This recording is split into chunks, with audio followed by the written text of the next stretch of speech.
Come to my assistance, Lord, make haste to help me. Glory to the Father, and to the Son, and to the Holy Spirit,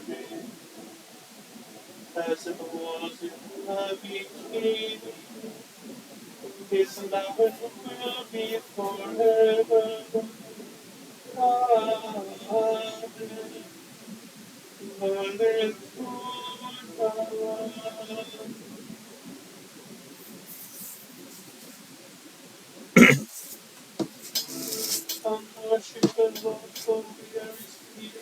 Today is February 15th, 2026. It has been a number of days, weeks since I did my last reflection hour. And I ended that reflection hour with the promise of offering an account of how my pain management is going. Recall that I was diagnosed with multiple myeloma cancer, and I went through the first level of chemotherapy. It's called the 4-drug treatment, best practices treatment, and it was successful in that at retesting the myeloma was undetectable. However, the treatment left me with a great deal of damage to my system. The drugs left me with terrible neuropathy in the feet, and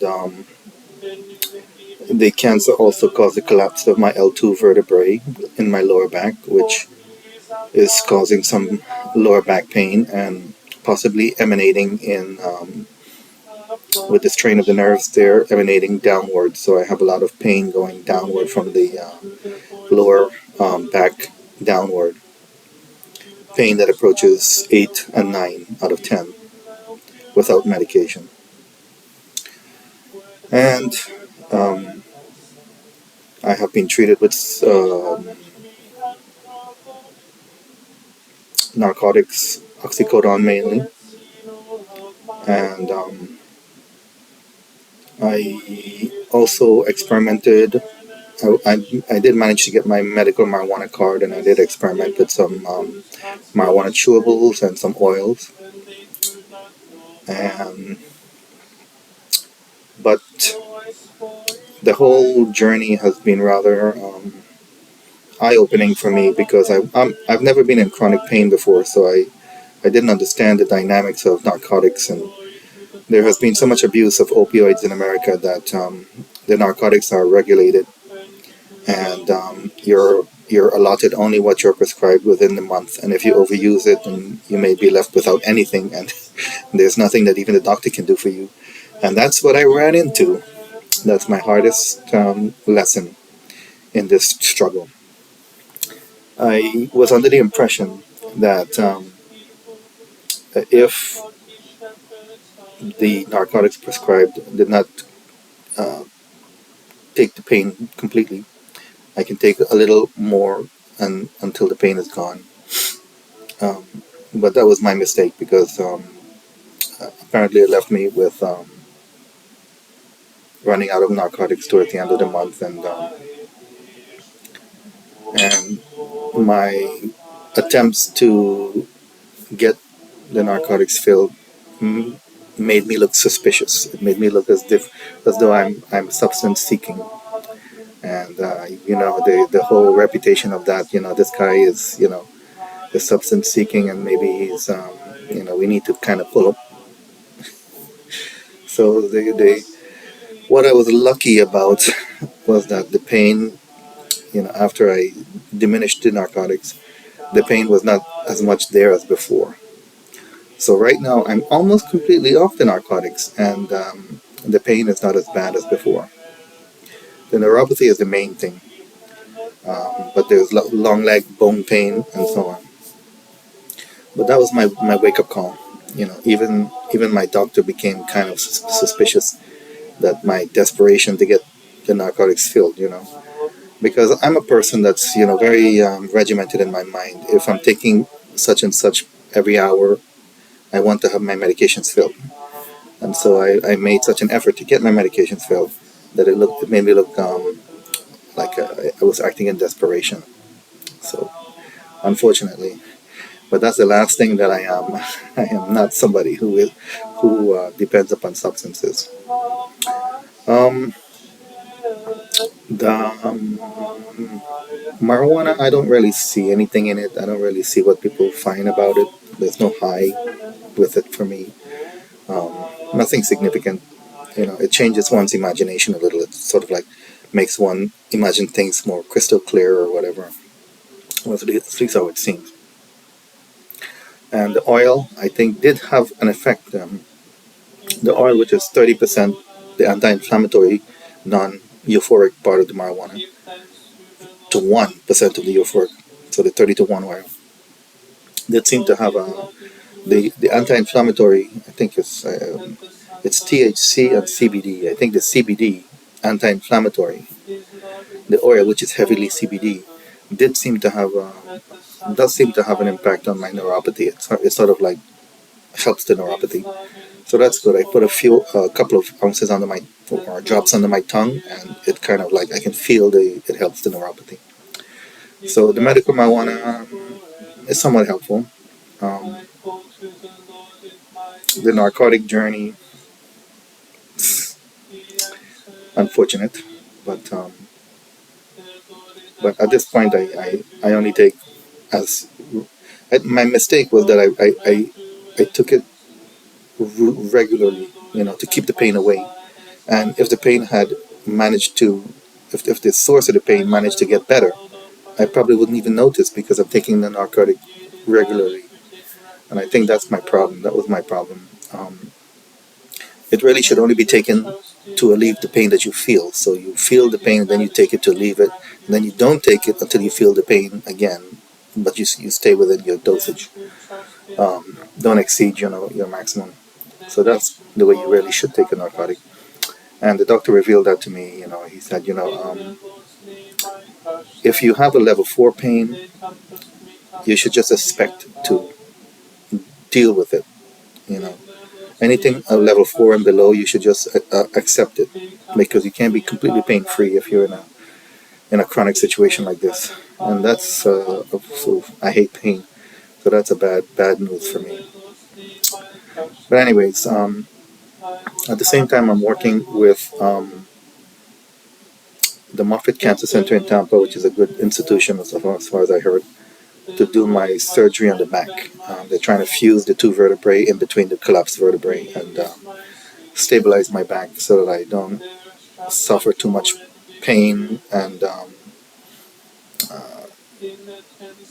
sense of wear and tear and pain when I'm upright too much. Um, so that's where things are right now. My doctor is a young doctor, and I think he made the mistake of the most of the damage to my nervous system is caused by a drug called Velcade, and Velcade is well known for causing such damages. But it's part of the 4 drug treatment, so I expected, of course I'll take it.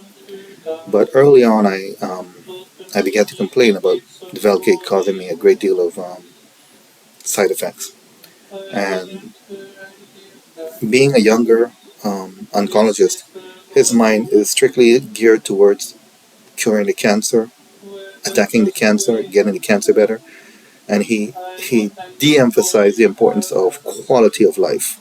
You know, if I am cured of my cancer, but my body is fried, my nervous system is fried, I'm in pain for the rest of my life. What's the purpose? What's the value of that? You know, I'd rather not be cured of the cancer and manage the cancer and not have a fried system. So unfortunately, he did not listen to my complaints about side effects, and he had me take 2 dosage of Velcade per week instead of 1. He could have reduced it to 1 dosage per week, and my system might have tolerated that better, but he kept it at 2, and that fried my system. So right now, I may be dealing with years of neuropathy. And unfortunately, we're all human. he's young, he will learn.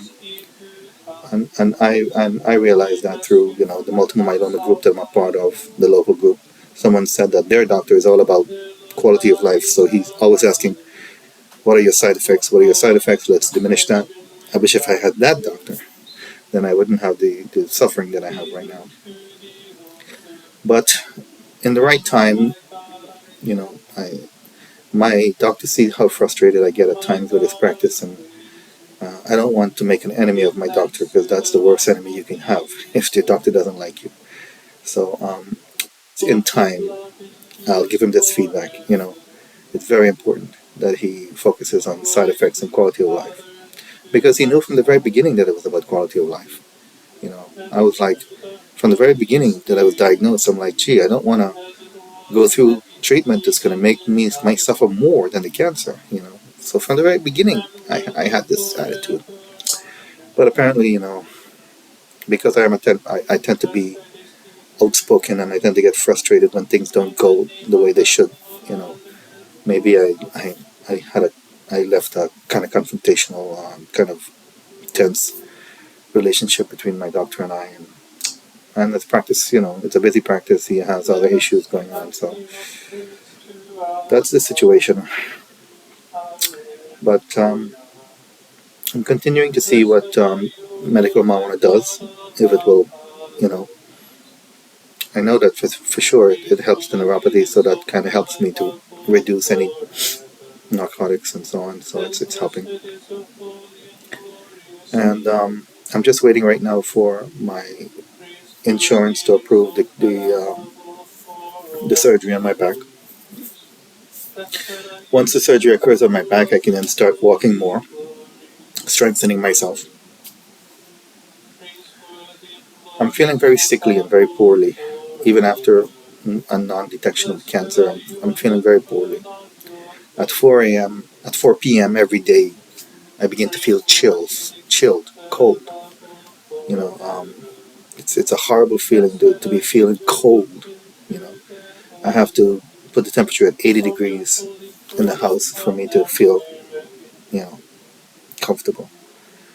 Um, and like I said, the neuropathy and the pain, the bone pain, and all that is terrible to constantly have. And it ruins your quality of life. But being a person of faith,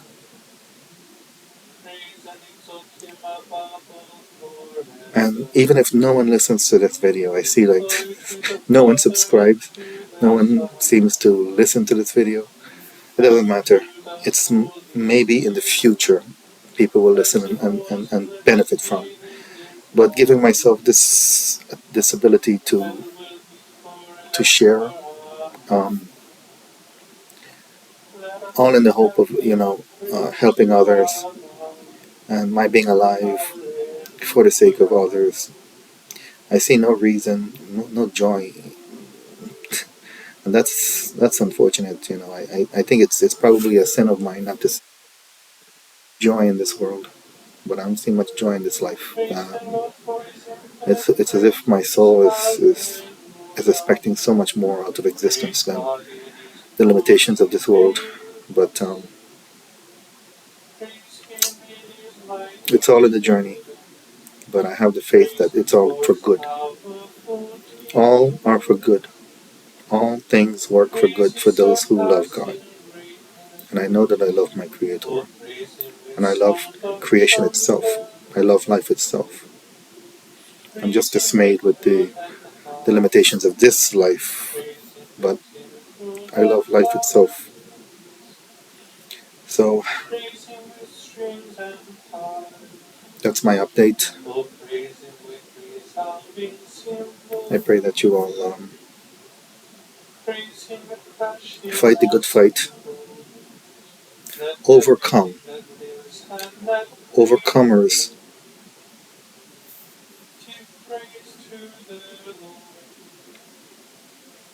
Christ promises good for those who overcome.